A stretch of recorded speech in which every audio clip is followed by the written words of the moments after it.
dan jumlahnya. Seperti itu. Nanti kita akan coba bahas satu persatu.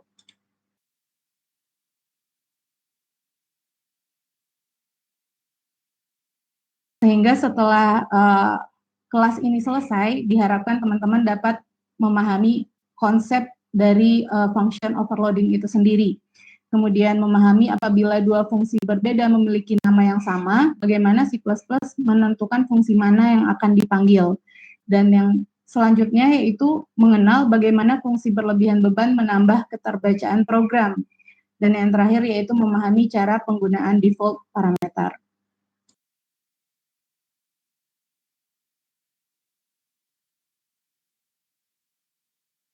Jadi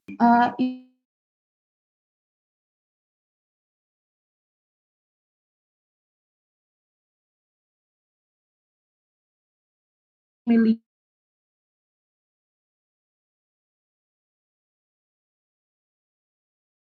suatu satu fungsi itu namanya akan berbeda dengan fungsi yang lainnya. Tetapi dalam C++ atau beberapa bahasa pemrograman lainnya, kita dapat mendeklarasikan beberapa fungsi dengan nama yang sama. Kenapa tidak semua bahasa pemrograman? Kalau teman-teman aplikasikan ini di bahasa C, bukan C++, hal ini tidak bisa dilakukan. Jadi beberapa bahasa pemrograman seperti C++, kemudian Java, umumnya yang mendukung konsep PBO itu bisa mengaplikasikan overloading function seperti ini. Jadi intinya, buat catatannya, overloading function itu adalah beberapa fungsi yang memiliki nama yang sama. Nah, kalau namanya sudah sama, apa yang membedakan sehingga compiler kita tidak bingung saat mengcompile programnya? Nah, yang membedakan itu adalah parameter-parameter atau masukan dari fungsi tersebut. Jadi fungsi berlebihan beban itu proses mendefinisikan dua atau lebih fungsi dengan nama yang sama yang hanya berbeda pada parameter-parameternya, baik jumlah parameter atau jenis data parameter itu sendiri. Sebelumnya saya mau tanya dulu, teman-teman sudah paham ya sama parameter atau masih ada yang bingung? Parameter atau masukan dari suatu fungsi itu teman-teman sudah paham semua atau masih ada yang masih bingung atau ragu gitu?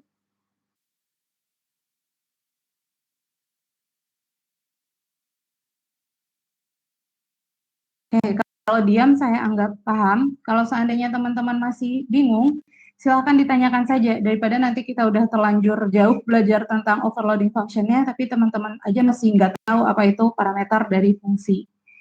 Jadi gitu, overloading function namanya sama, parameternya berbeda. Entah itu jumlahnya atau jenisnya. Jenisnya maksudnya gimana? Entah dia integer, karakter, float, double, string, dan lain sebagainya. Kalau jumlahnya itu entah parameternya berjumlah 0, berjumlah 1, 2, 3, dan seterusnya. Kita lihat ke contoh program. Oke. Ini teman-teman lebih enak kalau dilihat yang ini. Sebentar.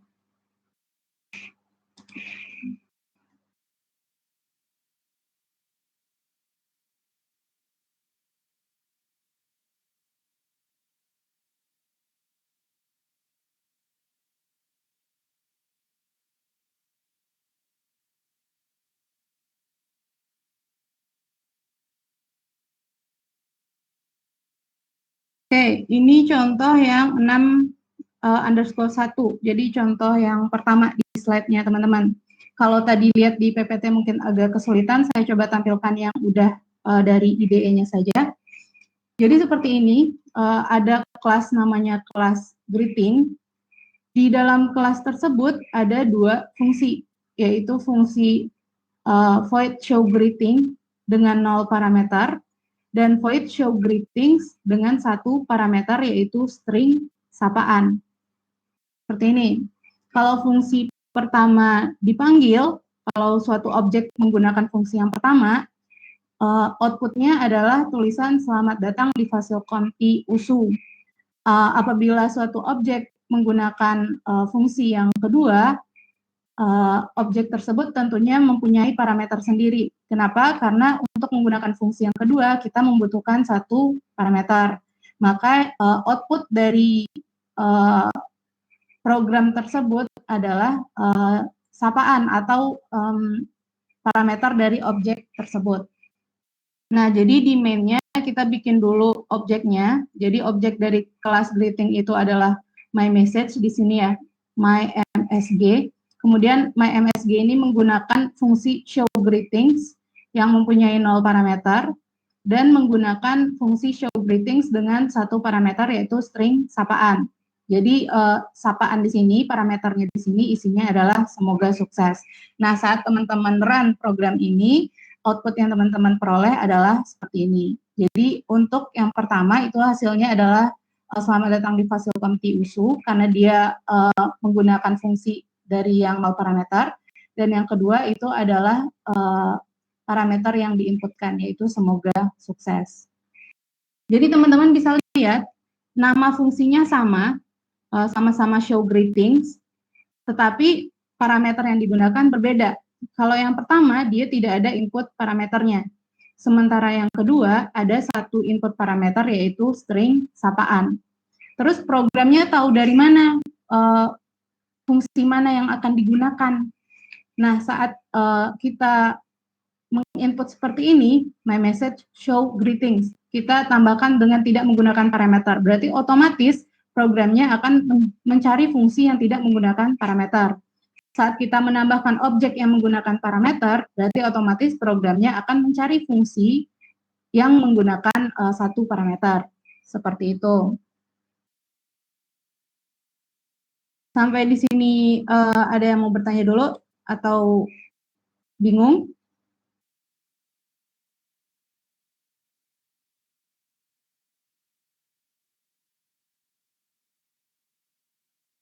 Saya kasih contoh yang lain ya.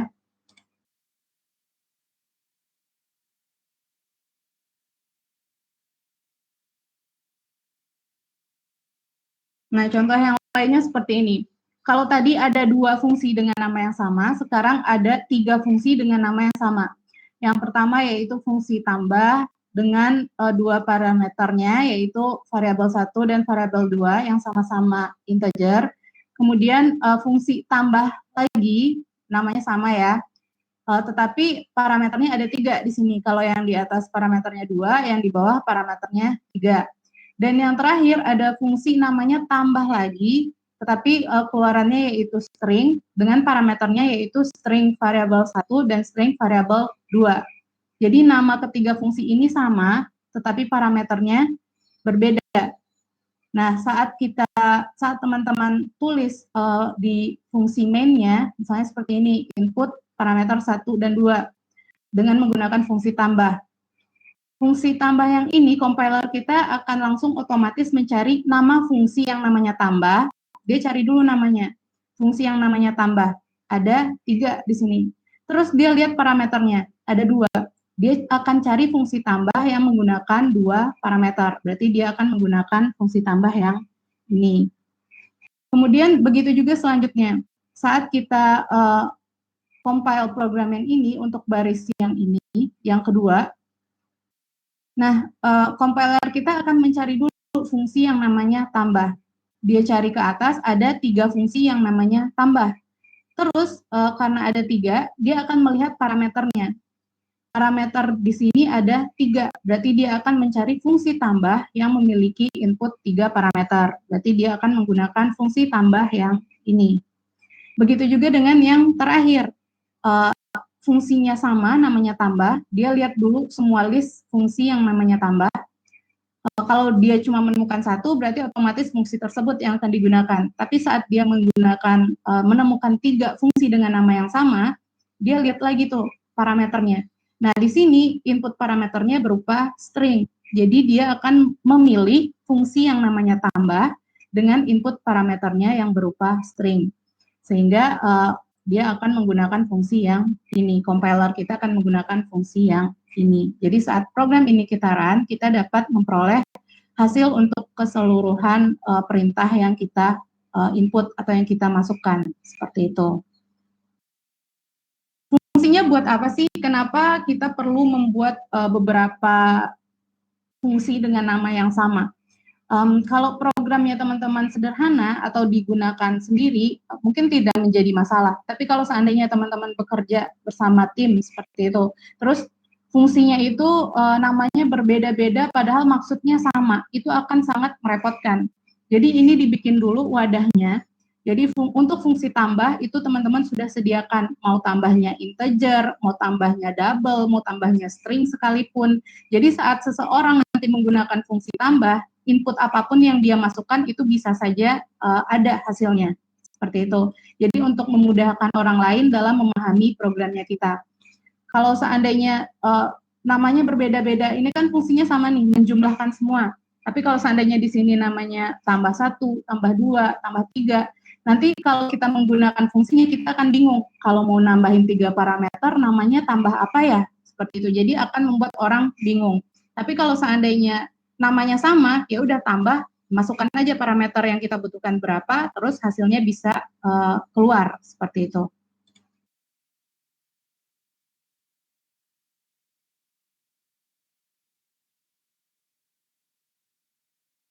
Itu untuk contoh yang pertama. Jadi ada dua fungsi dengan nama yang sama, tapi parameternya berbeda jumlahnya. Yang pertama 0, yang kedua ada 1 parameter. Nah, kalau yang sekarang ada namanya fungsi jumlah array, itu dia memanfaatkan fungsi berlebihan beban atau function overloading pada array berjenis integer dan array berjenis float. Ini jenisnya yang berbeda sekarang. Oke, sebelumnya saya mau tanya dulu, teman-teman lebih nyaman kalau saya menjelaskan di slide yang seperti ini atau di Word yang tadi? Gimana enaknya? Lebih paham yang mana?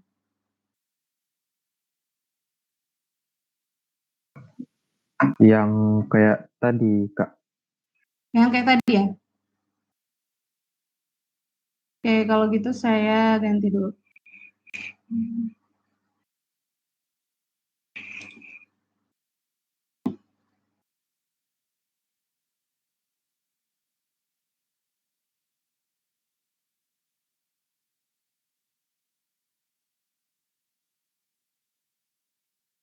Oke, ini contoh yang kedua. Jadi ini sebenarnya sama saja dengan yang ada pada slide-nya teman-teman. Jadi kalau teman-teman nanti coba buat compile programnya, silahkan ditulis ulang yang ada di slide-nya. Kemudian nanti teman-teman akan memperoleh hasil yang seperti ini. Nah, jadi kalau di contoh yang kedua itu, jadi nama kelasnya itu kelas array. Jadi kelas array ini punya dua variabel, yaitu array integer dan array float. Kemudian dia memiliki beberapa fungsi. Yang pertama yaitu konstruktornya dengan parameternya itu berjumlah sama-sama satu ya, tetapi jenisnya berbeda. Jadi yang satu itu jenisnya integer, yang satu jenisnya double. Nah, kemudian yang kedua dia juga memiliki fungsi jumlah array. Fungsi jumlah array-nya memiliki jumlah parameter yang sama-sama satu juga.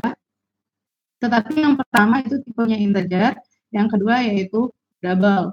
Dan yang terakhir, dia juga mempunyai fungsi print array dengan jumlah parameter yang sama, tetapi jenisnya berbeda. Nah, kemudian programnya ini mencoba untuk menampilkan array dari bilangan integer dan array dari bilangan double atau float. Nah, jadi pada konstruktornya kita deklarasikan dulu bilangan yang mau kita masukkan pada array-nya. Jadi kalau teman-teman seandainya belum pernah menggunakan, jadi ada srand di sini, ini digunakan untuk membuat bilangan secara seperti itu. Jadi kita meminta komputer untuk memberikan kita bilangan secara random. Nah, maksudnya yang di sini yaitu untuk jumlah bilangannya. Jadi bilangan yang mau kita masukkan ke dalam array-nya kita itu adalah kecil dari n-nya itu 100 ya di sini. Jadi bilangannya kita dalam array itu nanti berjumlah 100 karena ini mulainya dari 0.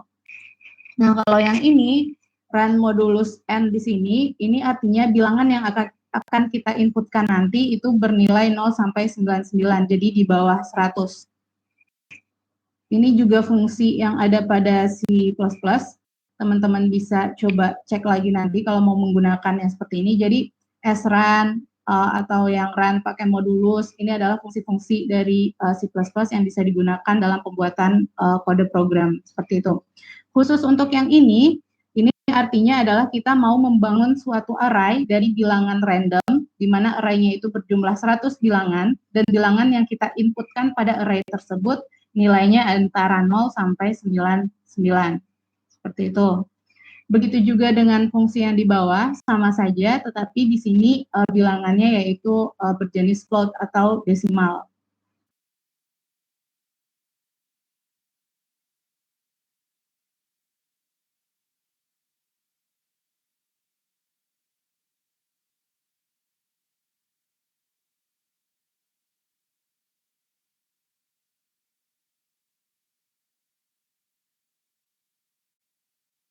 Oke, terus fungsi yang jumlah array, tadi kan yang pertama baru fungsi array aja ya, konstruktor. Ingat di awal tadi untuk kelas ini dia memiliki 6, 1, 2, 3, ada 6.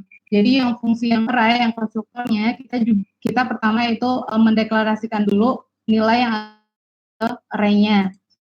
Dan yang kedua, fungsi jumlah array. Jumlah array ini digunakan untuk menjumlahkan semua bilangan yang ada pada array-nya. Ini sama saja untuk integer dan double, hanya berbeda tipe bilangannya saja. Dan yang terakhir yaitu fungsi print array, di mana kita mau menampilkan hasil dari array-nya kita dan hasil dari penjumlahannya, seperti itu. Nah, saat kita tampilkan di main-nya, berarti pertama kita bikin dulu objek dari kelas kita. Yang pertama yaitu myArray1, myAr1, yang kedua yaitu myAr2.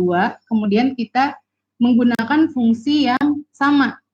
Fungsi yang sama, yaitu print array. Ini juga print array. Jadi dua objek ini menggunakan fungsi yang sama. Gimana caranya compiler kita tahu print array mana yang akan digunakan? Print array kan ada dua nih. Gimana caranya compiler yang kita gunakan itu bisa menggunakan dengan tepat fungsi yang kita maksud. Dia akan melihat dari parameternya. Nah, parameter di sini itu berupa integer. 0 ya di sini parameternya. Sehingga dia akan menggunakan fungsi yang mana parameternya itu bertipe integer. Nah, kalau yang ini parameternya bertipe double atau float. Sehingga compiler kita akan menemukan fungsi dengan nama print array yang parameternya adalah double, seperti itu. Jadi compilernya udah otomatis mencari fungsi mana yang kita maksud sesuai dengan parameter yang kita inputkan. Jadi nggak masalah namanya sama, asalkan parameternya berbeda. Compiler kita akan bisa menemukan fungsi mana yang kita maksud untuk digunakan, seperti itu. Sebelumnya kalau dari codingan yang digunakan sebagai contoh oleh Profesor Opim, kalau teman-teman bingung beberapa istilah di sini, misalnya seperti ini, set precision. Ini maksudnya karena kita menggunakan double, kita menggunakan bilangan desimal, sehingga kita menentukan bahwa kita menggunakan 2 angka di belakang koma, jadi set precision-nya 2. Kalau mau 9 angka di belakang koma, berarti gunakan set precision-nya 9. Seperti itu. Kalau yang di sini, ini juga set EOS flag. Di sini EOS-nya di set fix karena kita menggunakan bilangan desimal. Set EOS flag ini juga bisa digunakan untuk beberapa fungsi lainnya seperti kata kiri, kata kanan, padding, dan lain sebagainya. Jadi hal-hal yang seperti ini, istilah-istilah yang seperti ini, itu adalah fungsi-fungsi dari C++. Kalau teman-teman bingung, nanti misalnya coba di rumah, terus lihat-lihat ini maksudnya apa ya, simbol ini maksudnya apa, silahkan bertanya, atau teman-teman bisa search langsung di Google seperti itu, fungsi-fungsi dari C++. Jadi kalau khusus yang untuk yang contoh yang ini, di sini ada set precision, itu maksudnya kita menggunakan 2 angka di belakang koma, kemudian yang ini kita menggunakan EOS fix karena kita akan menampilkan bilangan desimal. Jadi saat kita run programnya, jadi walaupun kita menggunakan nama fungsi yang sama, compiler kita akan bisa menentukan fungsi mana yang kita maksud, sehingga saat kita run programnya, kita bisa memperoleh hasil yang kita inginkan. Nggak kelihatan ya.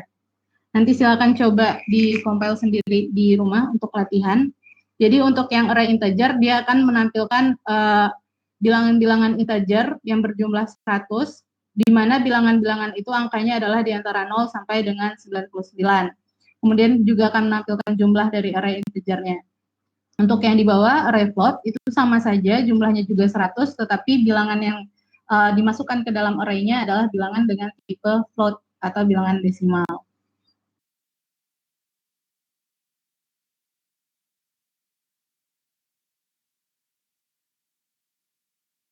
Seperti itu, nanti silakan dicoba di compile sendiri programnya. Untuk yang contoh yang ada pada slide ini,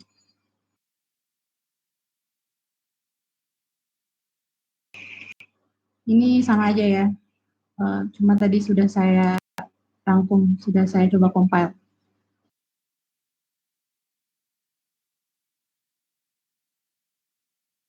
Oke, seperti itu. Jadi sebelum kita masuk ke contoh 63 dan 64, ada yang mau bertanya dulu? Ada yang masih bingung dengan overloading function?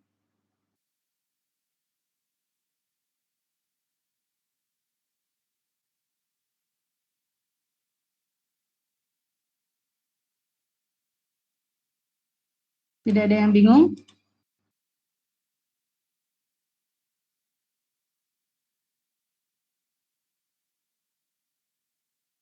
Oke, kalau tidak ada yang bingung, saya coba lanjutkan sedikit. Jadi kalau tadi saya bilang namanya sama, boleh namanya sama asalkan parameternya berbeda. Nah, bagaimana kalau kembaliannya yang berbeda? Jadi namanya sama, parameternya juga sama, tapi kembaliannya berbeda. Ini nggak ngaruh ya. Jadi fungsi yang seperti ini itu dianggap sama. Jadi compiler kita akan bingung menggunakan fungsi yang mana karena fungsi yang ini dianggap sama dengan fungsi yang di atasnya. Jadi compiler kita itu urutannya adalah dia lihat dulu nama fungsinya. Setelah lihat nama fungsinya, dia akan cek parameter yang ada di fungsi tersebut, baru dia pilih fungsi yang kita maksud. Nah, kalau seandainya namanya sama, parameternya sama, tetapi keluarannya aja yang berbeda, misalnya yang ini keluarannya integer, yang ini keluarannya float, ini dianggap sebagai fungsi yang sama, sehingga compiler kita akan bingung. Seperti itu. Jadi kalau teman-teman bikin code seperti ini bukan overloading function. Jadi nama dan parameternya itu sama, itu bukan overloading function. Overloading function itu adalah ketika namanya sama, boleh, asalkan parameternya berbeda. Berbeda dalam hal apa? Entah itu jenisnya atau itu jumlahnya. Misalnya sama-sama integer, tapi yang di sini cuma satu inputannya, yang di bawah ada dua. Nah, itu overloading function. Atau yang di atas parameternya integer, yang di bawah parameternya string, itu overloading function. Seperti itu. Jadi kalau return-nya yang berbeda, hal seperti ini tidak disebut dengan overloading function. Kalau teman-teman coba run program yang seperti ini, maka errornya yaitu adanya ambiguitas untuk menentukan fungsi mana yang akan digunakan.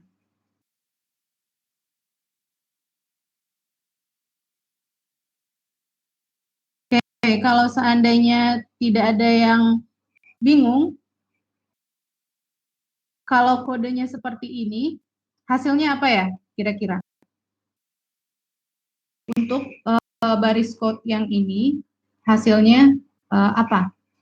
Kalau seandainya teman-teman bisa sambil run IDE atau compilernya, silahkan dicoba. Tapi kalau seandainya laptopnya berat, ini saya menggunakan angka yang tidak terlalu susah sepertinya, jadi teman-teman bisa harusnya coba pakai kertas atau dianalisa dulu ini maksudnya seperti apa. Tidak terlalu susah untuk dianalisa. Ada yang tahu kalau contoh code seperti ini hasilnya kira-kira seperti apa? Izin enggak? Gimana? Izin menjawab. Di Francisca ya? Oke, gimana Francisca? 1,2 hasilnya 3. Untuk yang tambah 5,5 sama 4,5 hasilnya 10. Untuk yang 10,0 untuk yang 6,7 hasilnya 13, Kak. Jadi 13,6. jadi menurut Francisca, code yang seperti ini kalau kita tulis di compiler itu jalan ya? Jalan dengan hasil 3, 10, sama tadi 11. Seperti itu. Sebentar, Kak. Sepertinya untuk yang tambah yang sama-sama return tadi, tapi nggak apa-apa ya. Gimana? Sepertinya untuk yang dari baris ke-5 ke 7 dan baris ke-13 ke 15 nanti dia muncul error. Yang baris ke 6, 7 ini ya? Baris mana muncul errornya? Baris yang ke 5 ke 5 7, 5 sampai 7 dan 13 sampai 15. 5 sampai 7, 13 sampai 15. Oh, kan errornya kenapa kira-kira, Pak? Karena dia parameternya sama, Pak. Parameternya sama. Ya. Oke.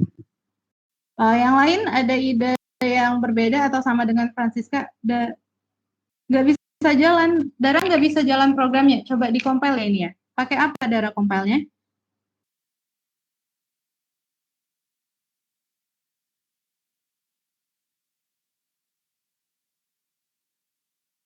Nggak bisa jalan maksudnya programnya error atau karena parameternya sama. Oke, berarti errornya sama kayak yang dibilang Francisca atau beda lagi nih?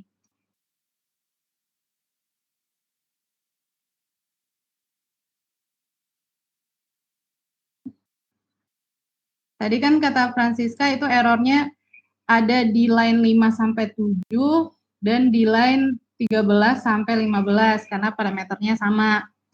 Kalau Dara juga bilang parameternya sama katanya, jadi programnya error, nggak bisa jalan. Kalau Mustafa gimana? Mustafa Kamal. Menurut Mustafa gimana programnya? Jalan atau enggak?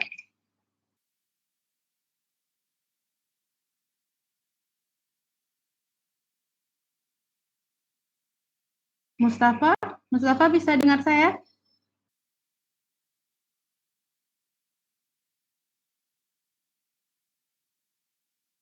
Oke, gimana Mustafa? Programnya bisa jalan atau tidak? Bisa run atau tidak? Bisa di running atau tidak?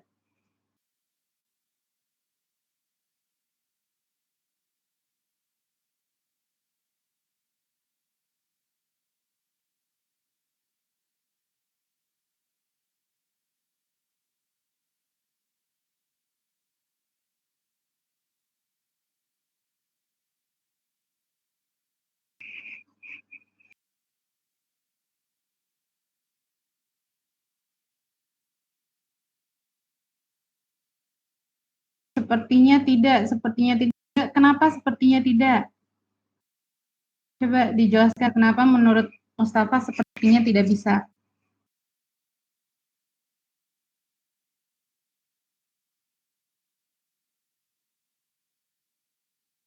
Mustafa, soundnya di on-kan saja, mikrofonnya coba di-on-kan, terus dijelaskan kenapa menurut Mustafa sepertinya programnya tidak jalan. Kayak tadi Francisca kan ngejelasin.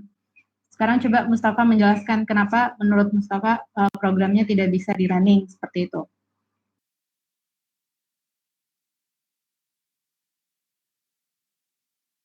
Oh, offline Mustafanya.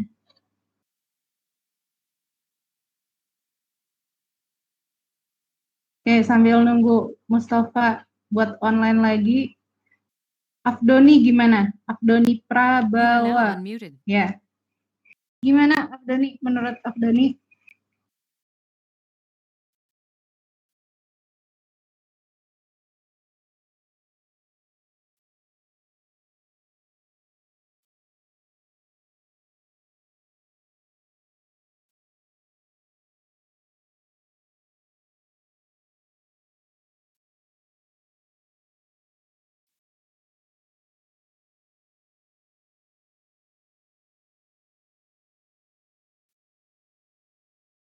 Karena ada parameternya yang sama. Berarti yang ini ya. Jadi walaupun dia keluarannya berbeda karena parameternya sama, jadi menurut teman-teman dia akan error programnya. Oke. Mustafa udah balik lagi atau belum? Tadi kayaknya mengetik.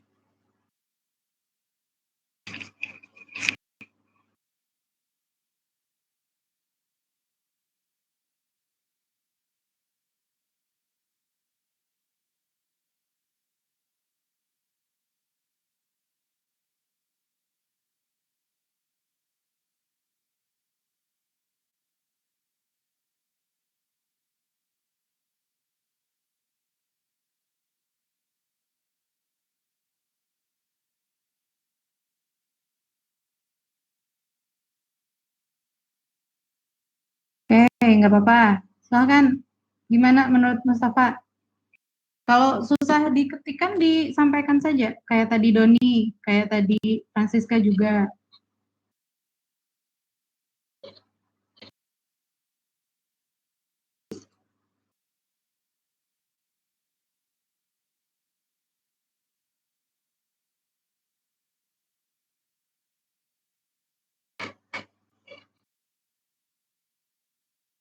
Oke, kayaknya koneksinya Mustafa agak bermasalah ya. Kita lanjut aja kalau gitu.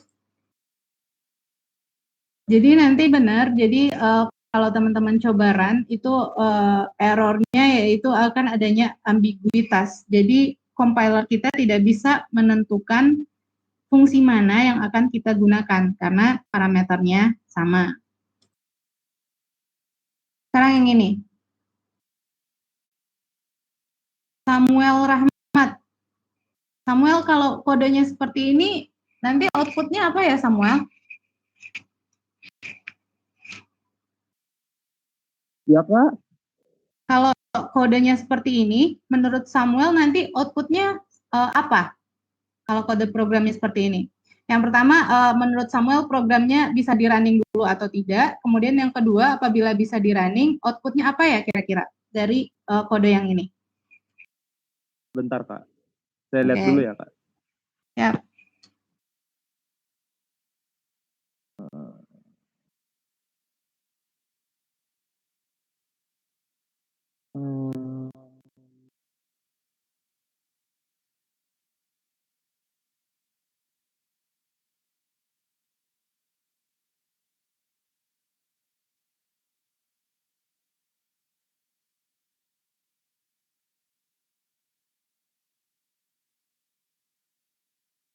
Oke, yang lain juga sambil cobain ya.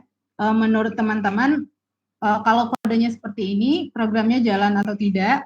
Yang kedua, kalau seandainya programnya bisa dijalankan atau bisa di-run, itu outputnya seperti apa? Sepertinya bisa Kak. Nggak tahu juga sih. Sepertinya bisa Kak. Gimana Samuel? Sepertinya bisa? Sepertinya iya. Kenapa sepertinya bisa? Saya melihatnya sepertinya bisa Kak. Oke, gitu. Outputnya gimana menurut Samuel kalau seandainya bisa? Kalau yang 1,2 itu berarti hasilnya jadi 3 harusnya. Lalu kalau yang 5,5 dan 4,5 itu harusnya hasilnya 10. Harusnya 10. Jadi sepertinya bisa. Ya, sepertinya bisa Kak. Oke, nanti coba gimana? Karena apa? Karena juga sama gitu. Kalau yang pertama kan dia integer, yang kedua double. Jadi menurut saya bisa juga karena sesuai polanya gitu Kak. Menurut saya. Oke. Oke, siap. Nanti biar sepertinya hilang, silakan nanti Samuel coba compile sendiri ya di IDE-nya. Jadi biar yakin. Kalau sekarang kan masih menurut logikanya, nanti silakan coba di compilernya. Kalau kata Rido, makasih ya Samuel. Kalau kata Rido bisa jalan. Rido udah coba compile atau ini masih dari analisa, Dok? Dari lihat aja sih Kak. Dari lihat aja, belum coba compile juga ya? Oke, kenapa menurut Rido bisa? Kenapa Rido yakin kalau ini bisa? Karena apanya beda Kak, parameternya jenisnya beda Kak. Parameternya jenisnya berbeda, jadi nggak ada konflik. Iya. Oke, seperti itu. Memang hasilnya nanti bisa. Jadi nggak ada konflik di sana. Compiler kita dengan mudah bisa menentukan kalau kita memasukkan tambah dengan parameter 1 dan 2, berarti otomatis compiler kita akan menggunakan fungsi yang pertama. Karena parameternya berupa bilangan integer. Jadi saat kita memasukkan parameter dengan tipe data double, nanti compiler kita akan langsung menemukan fungsi yang namanya tambah dengan input parameter berupa double. Seperti itu, teman-teman sudah paham atau masih bingung? Ada yang masih bingung? Kalau yang masih bingung, silakan bertanya sebelum kita lanjut ke contoh atau materi selanjutnya. Sampai di sini ada yang mau bertanya dulu?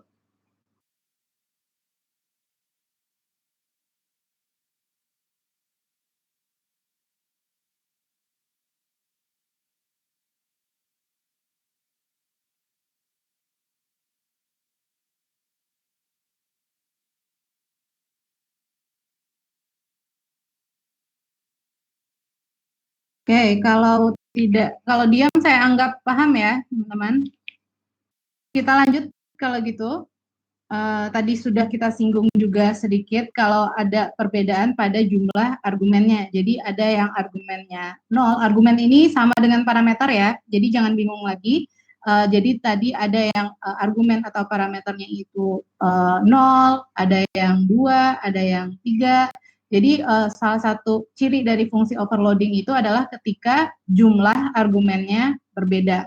Jadi walaupun dia tipenya sama, misalnya fungsi tambah tadi sama-sama integer tipe argumennya, tapi kalau jumlahnya berbeda, itu bisa saja disebut dengan overloading function. Nah, contohnya di sini, fungsi tanggal, nanti kita lihat, fungsi tanggal pada contoh 6.3 berturut-turut menerima 0, 1, dan 3 buah argumen. Untuk contoh, kita lihat satu-satu dulu, berarti contoh 6.3 yang ada fungsi tanggalnya. Oke, jadi di sini ada kelas tanggal. Kelas tanggal punya variabel berupa integer, hari, bulan, dan tahun. Kemudian dia ada fungsi yang pertama yaitu fungsi tanggal, konstruktornya. Kemudian ada fungsi tanggal lagi, tetapi dengan inputan parameter string. Jadi ada input satu parameter yaitu tanggal str dengan tipenya yaitu string. Dan yang ketiga yaitu ada fungsi tanggal lagi, tetapi input parameternya sekarang ada 3. Seperti ini. Saya coba lihat yang di sini. Oh, enggak ada kayak. Jadi gini ya, jadi di kelas tanggal ini dia ada 3 fungsi tanggal dengan nama yang sama. Tapi yang pertama itu input parameternya 0. Jadi di sini tidak ada input parameter. Untuk fungsi tanggal yang kedua ada input parameternya yaitu 1, yaitu string di sini. Dan yang ketiga yaitu fungsi tanggal dengan input parameternya berjumlah 3. Seperti itu. Nah, nanti untuk fungsinya itu sendiri akan menampilkan tanggal hari ini.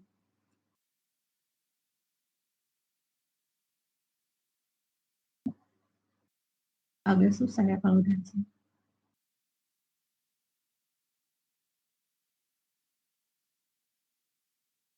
Oke, jadi untuk fungsi tanggal itu dia akan menampilkan tanggal hari ini, outputnya yaitu berupa tanggal hari ini. Nah, kalau teman-teman belum pernah lihat time t ini adalah tipe untuk waktu. Jadi kalau teman-teman kenal integer, string, kalau teman-teman mau input waktu itu pakai time t bisa. Kemudian kalau ada simbol yang di sini, yang dan, nah yang seperti ini, kalau teman-teman belum pernah lihat sebelumnya, jadi di C++ itu ada yang namanya reference dan pointer. Sudah pernah tahu reference dan pointer? Di awal Prof. Opim sudah pernah menjelaskan atau belum reference dan pointer?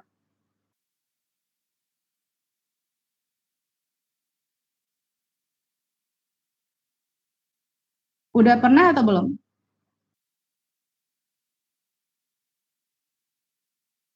Saya tanya siapa nih? Kayla. Kayla, udah pernah belajar reference dan pointer belum di mata kuliah ini?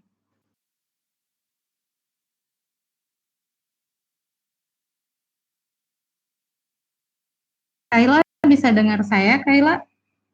Kayla Kak, bisa. izin menjawab, Kak. Oke, ya kenapa? Udah pernah belajar belum? Untuk pointer udah, tapi kayaknya reference belum. Oh, berarti udah tahu dong ya, pointer itu fungsinya seperti apa, untuk apa? Lebih kurang, Kak. Oke. Harusnya memang sudah dijelaskan di awal-awal tentang apa itu pointer. Jadi reference itu hampir sama fungsinya sama pointer. Ini kan berhubungan dengan alokasi memori di programnya kita ya. Jadi kalau pointer itu dia merujuk pada, kalau pointer itu dia punya alokasi memori sendiri, dia merujuk pada tempat penyimpanannya suatu data. Kalau reference itu merujuk pada datanya langsung. Jadi kalau bedanya cuma di situ, beda secara generalnya ya. Kalau si pointer itu merujuk pada lokasi penyimpanan datanya, sedangkan kalau reference itu merujuk kepada datanya langsung. Penggunaannya sama saja, hampir sama. Lebih bagus digunakan yang mana? Itu ada istilahnya, kalau biasanya gunakan dulu reference. Kalau kita nggak bisa menggunakan reference, baru gunakan pointer. Jadi lebih baik reference dulu. Kalau terpaksa, baru gunakanlah pointer. Seperti itu.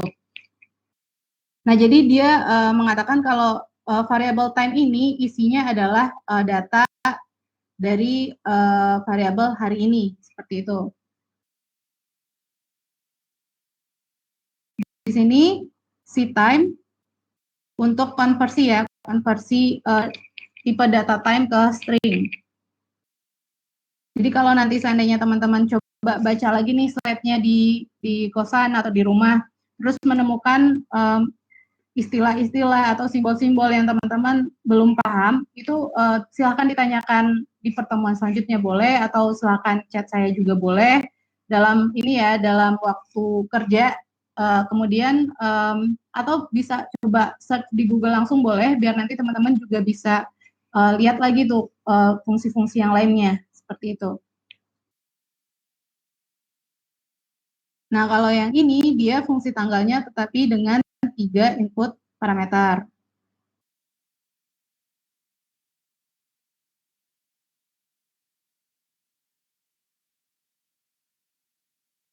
Nah, saat di main-nya nanti kita coba print 3 buah objek, yaitu T1 yang tidak menggunakan parameter, T2 dengan 1 parameter, yaitu 15 April 2020, dan T3 dengan 3 parameter, yaitu 5, 5, 2017. Nanti output yang dihasilkan itu seperti apa. Saya punya programnya, sebentar.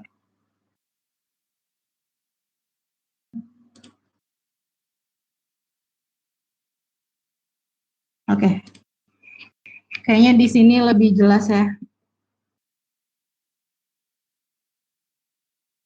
Jadi di sini ada tiga fungsi tanggal. Tanggal yang pertama itu tidak ada parameternya. Tanggal yang kedua itu ada 1 parameter, dan yang tanggal ketiga itu ada 3 parameter. Nah, untuk tanggal yang pertama yang tanpa parameter, nanti outputnya yaitu menampilkan data tanggal hari ini. Nah, kalau untuk yang 1 parameter itu nanti outputnya adalah si parameternya di sini ya. Dia kan parameternya di sini string tgl str. Nah, nanti yang ditampilkan itu adalah si parameternya ini, tgl str-nya. Jadi kalau dia 0 parameter, yang ditampilkan adalah tanggal hari ini. Kalau dia 1 parameter, yang akan ditampilkan adalah parameternya. Sedangkan kalau dia 3 parameter, kita akan menggunakan switch case seperti ini. Jadi kita tentukan dulu parameter pertama itu untuk harinya, parameter kedua itu untuk bulannya, dan parameter ketiga itu untuk tahunnya. Nah, kalau program ini teman-teman jalankan, nanti hasilnya akan seperti ini. Untuk yang 0 parameter, dia akan mengambil data hari ini. Dibaca dari compilernya langsung, karena tadi kita menggunakan time T ya. Jadi itu kan untuk mengambil data waktu sekarang, seperti itu. Nah, kalau yang untuk 1 parameter, dia akan menampilkan parameternya. Kan di sini parameternya yaitu 15 April 2020. Berarti kalau dibalikin ke fungsi, berarti 15 April 2020 itu adalah TGL STR-nya. Sehingga yang ditampilkan adalah parameternya. Dan untuk yang ketiga, itu yang ditampilkan adalah 5 Mei 2017. Jadi untuk harinya yaitu parameter yang pertama yaitu 5. Nah, untuk bulannya kita menggunakan switch case. Jadi kalau seandainya di sini 1 berarti nanti hasilnya adalah 5 Januari. Kalau di sini 12 berarti hasilnya adalah 5 Desember. Karena di sini 5 berarti yang tampil adalah 5 Mei. Kemudian untuk parameter yang terakhir karena di sini tahun berarti 5 Mei 2017. Seperti itu. Jadi contoh yang ini itu menampilkan bahwa overloading function itu bisa memiliki beberapa jumlah parameter, bisa 0, bisa 1, bisa 3, bisa 2, dan lain sebagainya.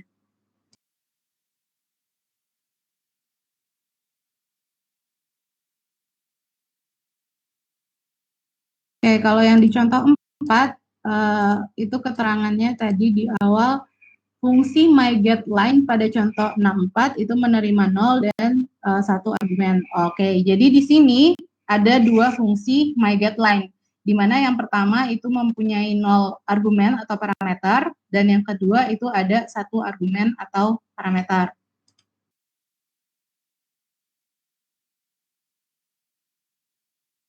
Ini ya. Kita lihat di sini aja.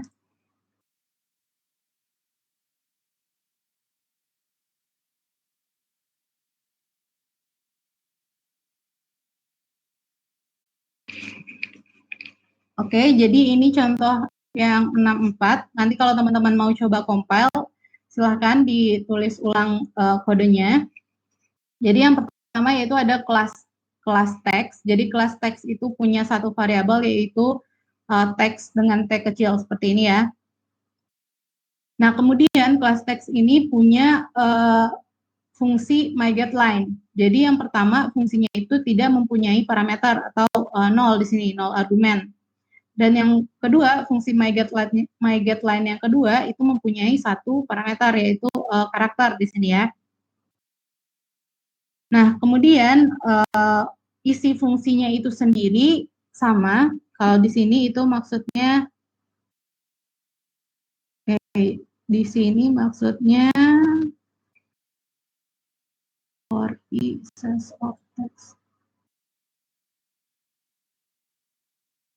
Oke, jadi di sini maksudnya memasukkan beberapa teks itu ke dalam suatu array. Biasanya ini digunakan misalnya teman-teman mengetikkan teks, kemudian mengetikkan kalimat, kemudian dimasukkan ke dalam suatu array.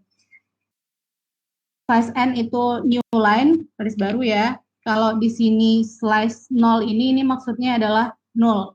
Jadi untuk terminate array-nya atau untuk stop bilangan yang akan dimasukkan ke array, kita bisa menggunakan fungsi seperti ini atau null. Jadi kita membaca, ini kita membaca suatu baris data, kemudian baris data tersebut berupa karakter yang akan ditampung ke dalam suatu array, yaitu array text. Seperti itu kira-kira fungsinya. Yang ini juga sama, tetapi di sini mempunyai tambahan parameter, yaitu karakter terakhirnya di sini, karakter akhir underscore str. Nah, kalau yang di atas itu dia tidak mempunyai parameter, yang di sini dia mempunyai parameter atau situasi tambahan lainnya. Sehingga di sini kalau seandainya karakter dari akhir str ini dimasukkan, berarti itu adalah akhir dari teksnya. Seperti itu intinya kira-kira.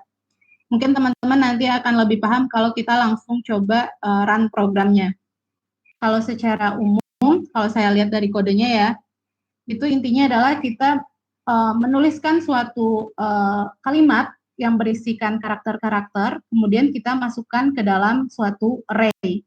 Sama untuk kedua fungsi ini, tetapi untuk fungsi yang kedua, saat kita menambahkan suatu karakter yang disebut dengan akhir str, nah saat kita menambahkan karakter tersebut, itu akan menjadi akhir dari kalimat yang kita tulis. Seperti itu. Kemudian di sini untuk main-nya kita bikin dulu objeknya. Kemudian objeknya ini yang pertama menggunakan fungsi myGetLine yang 0 parameter. Oke, oh ya, berarti benar. Kalau di sini kan programnya berarti kita meminta user untuk menuliskan suatu teks, kemudian teks yang dimasukkan user tersebut kita tampung ke dalam suatu array, kemudian kita akan tampilkan kembali teks tersebut. Seperti itu kira-kira programnya ini. Kemudian yang kedua, si my text ini menggunakan fungsi myGetLine dengan parameter berupa X di sini ya.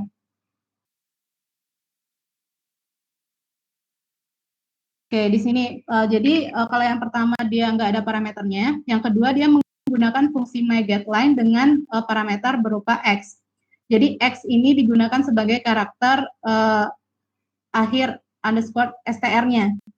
Jadi kalau seandainya teman-teman input X seperti ini, itu dianggap sebagai akhir dari kalimat yang diketikkan. Jadi kalau seandainya usernya nulis suatu kalimat, kemudian ditambahkan karakter X, berarti kalimat atau kalimat setelah X tersebut tidak akan tersimpan di dalam array-nya. Seperti itu kira-kira. Kalau ini di run, itu hasilnya akan menjadi seperti ini. Jadi untuk parameter yang pertama, untuk fungsi yang pertama, di sini ya, cout-nya tuliskan satu baris teks dan satu baris teks. Saya contohkan di sini latihan pemrograman berorientasi objek. Kemudian baris teks ini akan disimpan ke dalam suatu array, tadi array teks. Kemudian kita tampilkan kembali. Nah, di sini yang kedua itu dengan satu parameter. Parameternya yaitu huruf X. Jadi saat kita menuliskan latihan PBOX, berarti kalimat kita yang disimpan ke dalam array hanyalah latihan PBO, seperti itu. Sebenarnya contoh dari contoh 6_3, contoh 6_4 itu hanya menjabarkan bahwa overloading function itu bisa digunakan untuk fungsi-fungsi dengan jumlah parameter yang berbeda. Intinya seperti itu. Intinya hanya menjelaskan overloading function itu bisa digunakan untuk fungsi dengan nama yang sama tapi jumlah parameternya berbeda. Ada yang parameternya 0 dan 1, itu contohnya di contoh latihan 6_4. Kalau yang tadi 6_3 itu ada parameternya yang 0, yang 1, yang 3. Nah, kemungkinan teman-teman kesulitannya nanti di memahami program yang digunakan sebagai contoh seperti itu. Kalau yang di sini contohnya, kalau seandainya saya tuliskan latihan PBOX 123, inputnya apa? Outputnya apa kira-kira? Kalau di sini kan saya tuliskan latihan PBOX, outputnya adalah latihan PBO. Kalau seandainya di sini saya tuliskan latihan PBOX 123, outputnya apa kira-kira?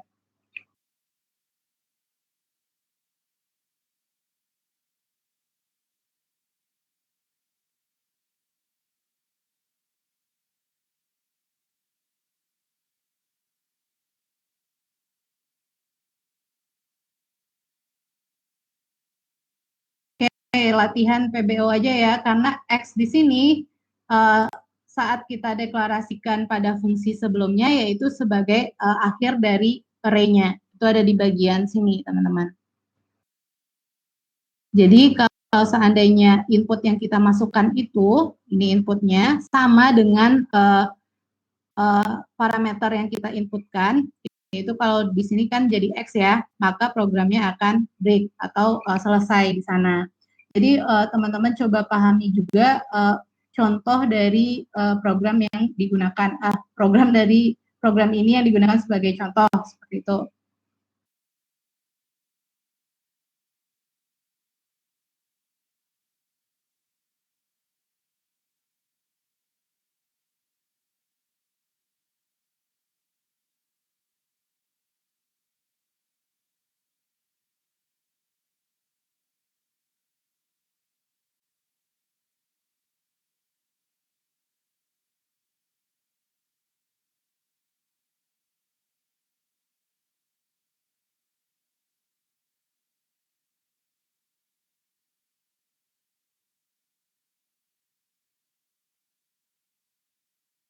Kayak gitu ya. Jadi latihan 6.3 dan 6.4 itu menekankan kepada function overloading yang memiliki jumlah argumen berbeda.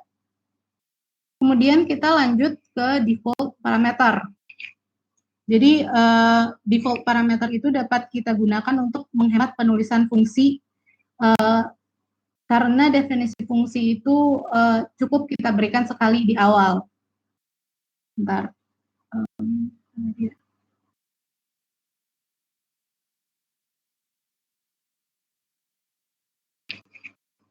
Jadi saat kita menggunakan default parameter, kita bisa menghemat baris code-nya. Jadi saat program memanggil fungsi tertentu, dan kalau seandainya tidak ada parameter yang diinputkan, berarti yang output-nya adalah default parameter yang kita setting di awal.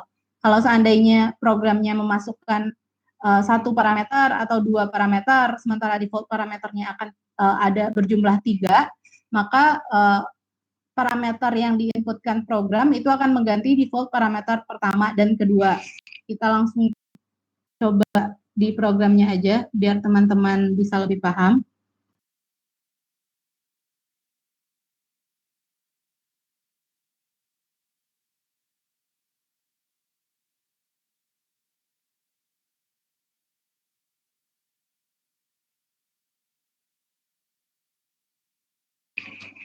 Oke, seperti ini. Contohnya di sini ada kelas nilai. Kelas nilai mempunyai fungsi show nilai. Jadi default parameter itu apa? Jadi parameternya itu kan sebenarnya integer A, integer B, dan integer C. Jadi kita kasih dulu nilai default. Jadi kita setting dulu nilai default untuk masing-masing parameternya. Jadi kalau untuk integer A itu nilai defaultnya 1, integer B itu nilai defaultnya 2, kalau untuk yang integer C itu nilai defaultnya 3.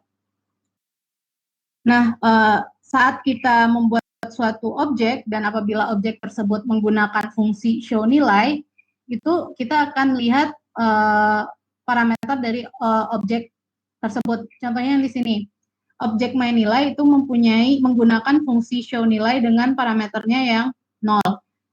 Karena parameternya 0 di sini, maka nilai yang keluar outputnya yaitu adalah nilai dari default parameter yang udah di setting, seperti itu. Nah, kalau di sini parameter show nilai yang digunakan yaitu ada 1. Sehingga nilai default parameter yang berganti hanya default parameter yang paling kiri. Tadi di slide juga dijelaskan itu urutannya dari kiri ke kanan. Jadi parameter yang pertama itu berganti, sedangkan dua parameter lainnya nilainya tetap. Nah, untuk yang ketiga, ini parameter inputnya yaitu ada 2. Sehingga nilai default parameter yang berganti yaitu parameter pertama dan kedua, sedangkan untuk parameter yang ketiga nilainya tetap. Saat kita input ketiga parameternya, sehingga ketiga nilai dari default parameternya akan berubah. Seperti itu. Jadi ini fungsinya apabila hal yang seperti ini, default parameter, itu digunakan apabila teman-teman memang mempunyai aturan khusus terhadap nilai parameternya. Seperti itu. Kalau seandainya inputnya 4 gimana? Kalau di sini inputnya ada 4, ini kan 3, parameternya sama. Parameter defaultnya ada 3. Di sini yang di input user juga 3. Kalau seandainya user menginput 4 parameter, itu gimana hasilnya?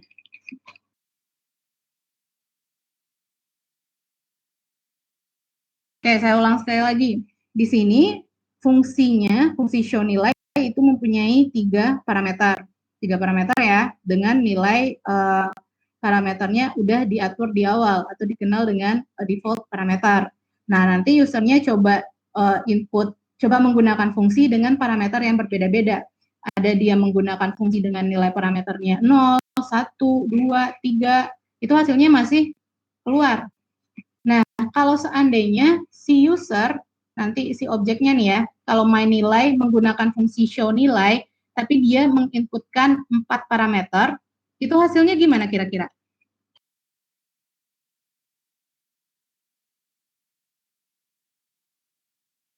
Coba dianalisa dulu, 2 menit.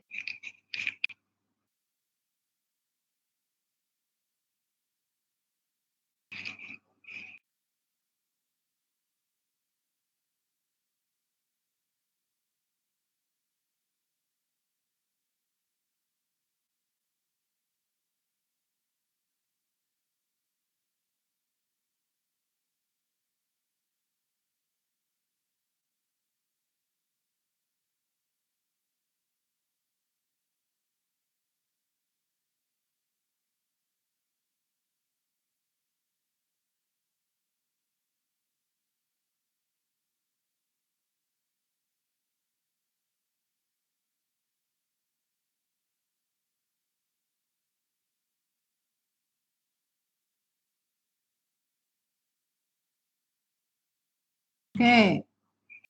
Kata Dani, gimana nih tadi? Oh, dari Dara ya? Kata Dara nggak keluar, kata Dani nggak jalan, Erzinda juga error. Oke, kata Erikson mungkin error, karena parameter yang disediakan hanya 3. Oke, saya nggak tahu teman-teman udah nyoba langsung compile atau masih secara analisa, tapi benar seperti itu, karena yang disediakan cuma 3, kalau usernya input 4, otomatis filenya akan error. Kita lanjutkan.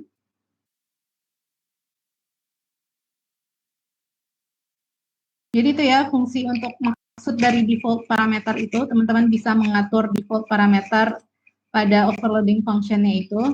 Nih, nilai default yang digunakan dimulai dari kiri ke kanan dari urutan parameter. Jadi kalau yang diganti cuma 1, berarti yang terganti yaitu parameter yang paling kiri. Itu. Fungsinya untuk apa? Untuk menghemat penulisan fungsi aja.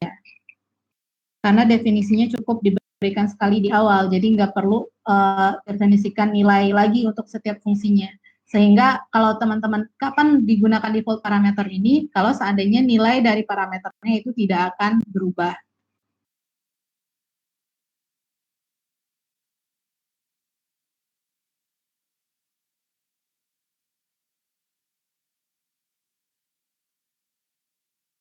Oke, kita lanjut. Di sini ada contoh lagi. Contoh berapa ini berarti?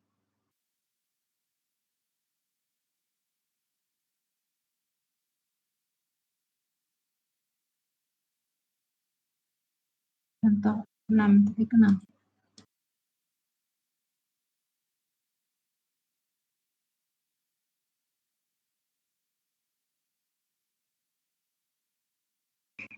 Oke, jadi ini keterangan dari contoh sebelumnya ya. Jadi fungsi show nilai memiliki 3 buah argumen yang masing-masing diberi nilai default 1, 2, dan 3. Yang ini 1, 2, dan 3. Kemudian pada pemanggilan pertama tidak ada diberikan satupun parameternya, sehingga program akan menampilkan ketiga nilai default yang ini. Sehingga tadi hasilnya udah kita lihat bersama. Untuk baris yang pertama itu yang tampil adalah nilai defaultnya. Kemudian pada 3 pemanggilan berikutnya berturut-turut diberikan 1, 2, dan 3 parameter. Ini diberikan 1, 2, dan 3 parameter. Kita udah lihat juga bersama-sama tadi output yang diberikan seperti apa.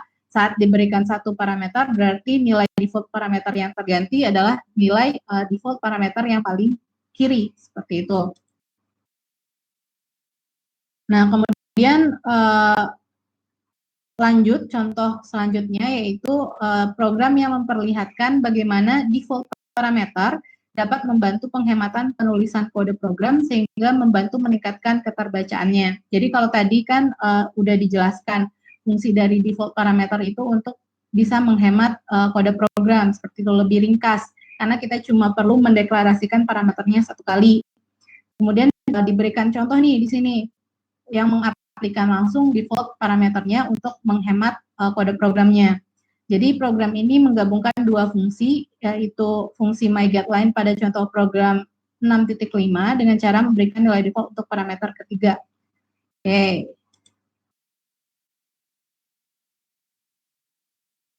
Contoh program 6.5-nya tadi mana?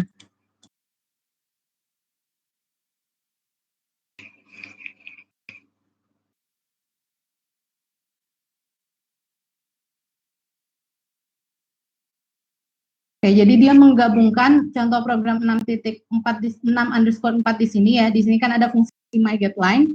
Jadi contoh yang terakhir tadi, contoh yang 6_6 itu adalah menggabungkan kode yang ini, yang fungsi myGetLine di sini, dengan memberikan default parameter pada salah satu fungsinya.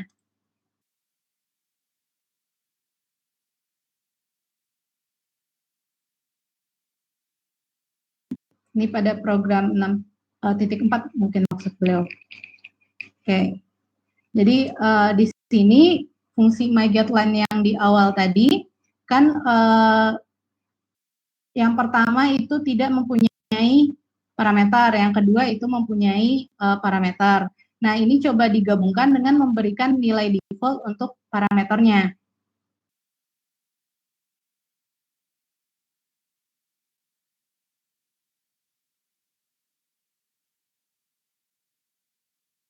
Kalau untuk contoh yang terakhir ini saya belum coba compile, nanti teman-teman coba compile sendiri menggunakan ID-nya teman-teman. Jadi saya nggak ada punya contoh yang di Word, jadi kita bahas dari slide-nya saja. Di sini sama aja kayak contoh yang tadi, dia punya fungsi myGetLine dengan input parameter berupa karakter. Kemudian kalau tadi parameternya itu tidak mempunyai nilai, kalau tadi kan cuma char akhir str, udah. Kalau untuk yang di sini kita tambahkan nilai default untuk akhir str-nya, yaitu di sini seperti ini dia nilai akhirnya. Kemudian di fungsinya juga sama saja, fungsinya juga menampilkan kembali teks yang diinputkan oleh user, hanya bedanya programnya menjadi lebih ringkas seperti itu. Jadi kita tidak perlu lagi membuat program untuk fungsi yang memiliki 0 parameter. Kalau fungsinya memiliki 0 parameter, berarti otomatis nilai dari akhir string, akhir array-nya itu adalah slice n, seperti itu. Intinya cuma untuk menghemat penulisan kode program. Kalau teman-teman lihat yang di sini tadi, saya contoh yang lanjut.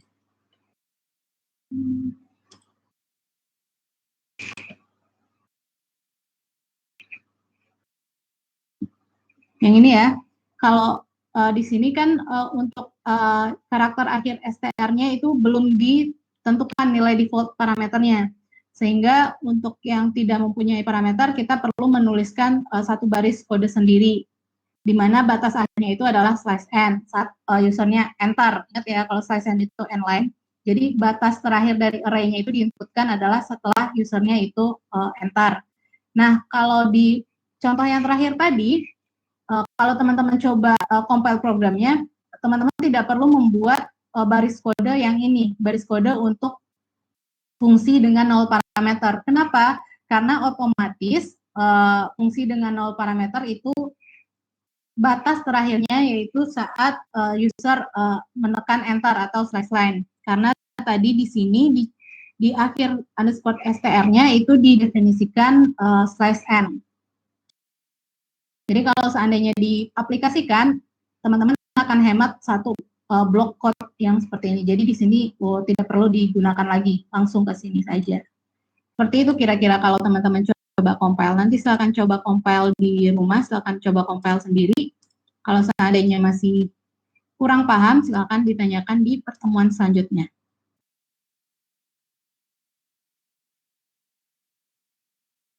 Seperti itu untuk overloading function. Ada yang mau bertanya?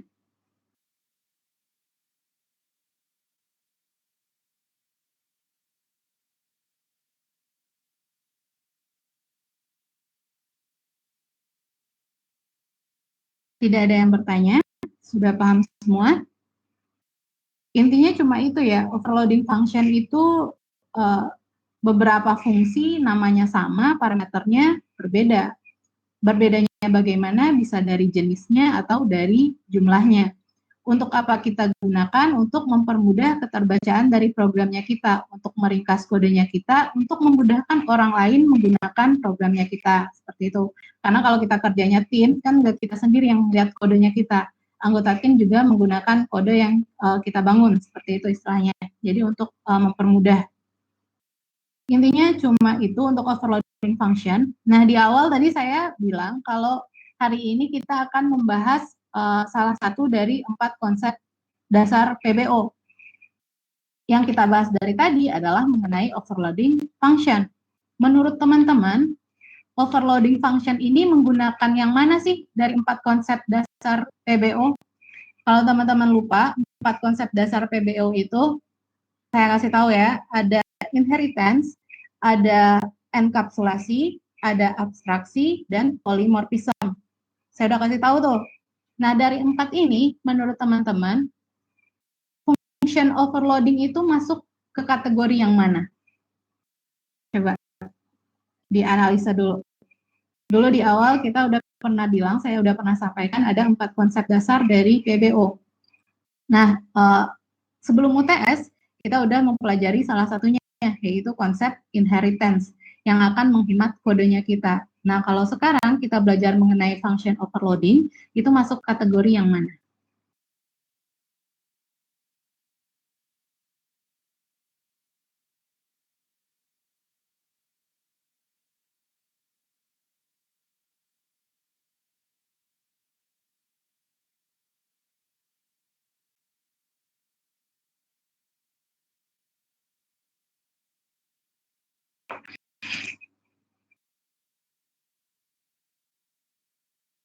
Coba dianalisa dulu 5 menit ya.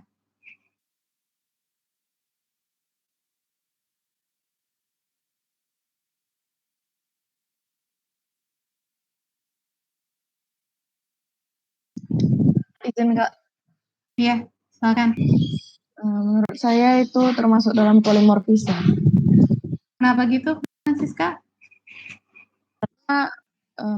Polimorfisme itu dia apa ya? Gimana ya? Dia satu pekerjaan itu dilakukan dengan berbagai cara. Satu pekerjaan dilakukan dengan berbagai cara. Hubungannya sama function overload? Kalau di function overload dia dia apa ya? Dia memudahkan suatu pekerjaan itu dilakukan. Oke. Oke, kalau kata Francisca itu kayaknya polimorfi, Kak. Kenapa? Karena di function overload itu memudahkan, kata Francisca gitu. Kalau di polimorfi itu dia banyak cara. Oke, yang lain punya pendapat yang sama atau berbeda? Atau kalau Francisca nanti tiba-tiba bisa merangkai kata-kata dengan lebih indah, silakan disampaikan lagi. Mungkin masih bingung nih ngerangkai kata-katanya gimana. Pokoknya maksudnya sama, Kak. Pokoknya function overloading itu masuknya ke polimorfi, kayak gitu kalau menurut Francisca. Kalau yang lain gimana? Sependapat atau punya pendapat yang berbeda? Saya tanya siapa ya? Putrianti. Putri bisa dengar saya, Put? Bisa, Kak. Oke, kalau menurut Putri ini masuk kemana ya, Put ya? Function overload ini, atau nggak masuk sama sekali malah? Menurut saya, Kak, saya sependapat sama Francisca, kalau misalnya overloading itu termasuk ke konsep polymorphism, Kak. Kenapa gitu, Put? Kan Kak, salah satu konsep polymorphism ini di mana dia objek dapat memiliki berbagai bentuk sebagai objek dari kelas sendiri atau objek dari superkelasnya. Sementara overloading ini terjadi ketika deklarasi metode subkelas dengan nama dan parameter yang sama. Menurutku kenapa konsepnya sama, Kak? Karena sama-sama mempersingkat juga.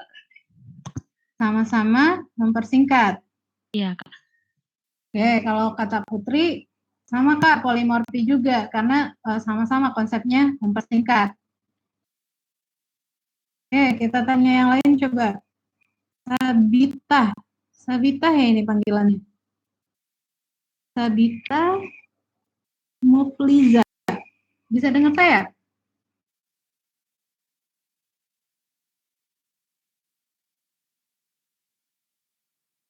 Sabita Mufliza ya, bisa Ya, dengar saya? Bisa, Kak. Oke. Sabita ya panggilannya? Atau salah Iya, saya? Sabita. Oke, kok menurut Sabita masuk konsep apa sih ini function overload ini dari ke PBO? Kan kita judul mata kuliahnya PBO. Kenapa kita belajar function overloading? Kayak gitu. Ini masuknya kemana? Ke konsep mana?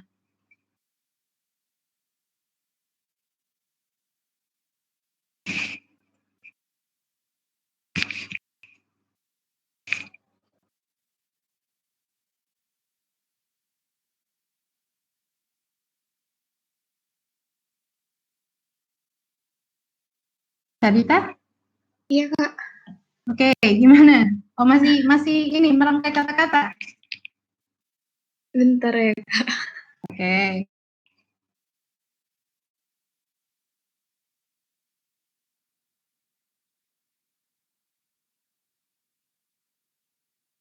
Kak, boleh izin? Gimana, Francisca?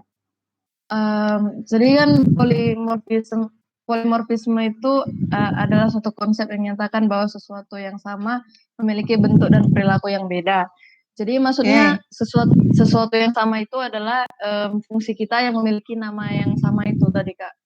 Jadi fungsi kita ini namanya sama, tapi dia berperilaku berbeda. Dia menghasilkan hasil yang berbeda karena kita memberikan dia bentuk yang berbeda. Bentuknya itu ya parameternya yang berbeda itu, Kak. Oke. Berarti sekarang nih Francisca udah dirangkai kata-katanya nih ya. Iya, Kak. Udah lebih sempurna. Jadi maksudnya sama, kenapa sama, Kak? Karena fungsinya kita itu namanya sama. Kalau polimorfi itu bentuknya sama. Terus berbedanya gimana? Udah dijelaskan juga dengan Francisca. Kayak saya udah paham apa yang dimaksud dengan Francisca. Sekarang saya coba nunggu penjelasannya Sabita dulu. Sabita kayaknya tadi lagi mencoba merangkai kata-kata nih. Gimana, Sabita? Iya, Kak. Kurang lebih ya kayak Francisca ya, Kak. Maksudnya sama. Apanya yang sama? Polimorfi kan, Kak. Maksudnya itu sama dia fungsinya. Cuman dia fungsinya sama. Ya. Tapi berbeda karena tuh parameternya tadi terus. Oke, gitu ya. Makasih ya, Sabita. Makasih, Kak. Oke, jadi dulu di awal saya sudah pernah bilang kalau polimorfisme itu adalah banyak bentuk kayak gitu. Tadi Francisca udah menjelaskan dengan sangat jelas sepertinya kalau menurut saya. Makasih Francisca, semoga teman-temannya juga bisa memahami. Jadi kalau di awal tuh saya kasih contoh, kalau nggak salah itu tentang perintah serang kayak gitu ya, attack. Jadi perintahnya sama, attack, tapi nanti attack atau serangan yang diberikan itu berbeda-beda. Atau contohnya sekarang teman-teman perintahnya shutdown, tapi yang melakukan shutdown itu misalnya TV, laptop, handphone, perintahnya sama shutdown, tapi cara yang dilakukan untuk menjalankan perintah tersebut berbeda-beda. Sama dengan yang kita pelajari hari ini, fungsinya sama, perintahnya sama, yang kita gunakan sama. Tambah, kita pakai fungsi tambah, kita memerintahkan untuk tambah. Tetapi bagaimana proses penjumlahannya, apa yang dijumlahkan, itu berbeda-beda pengaplikasiannya. Jadi gitu ya, jadi function overloading ini masuk ke dalam polimorfi.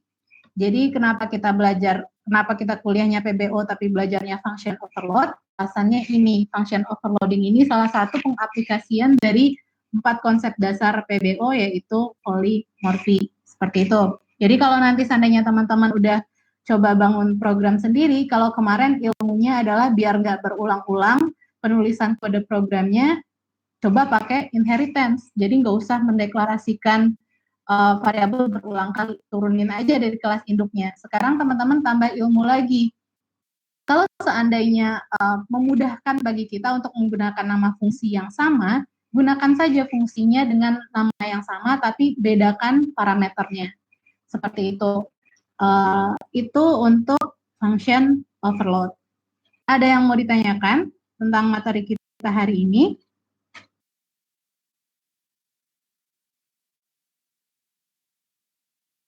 Kalau tidak ada yang mau bertanya, saya minta tolong sebentar untuk dinyalakan kameranya sebagai dokumentasi perkuliahan kita hari ini, sebentar saja.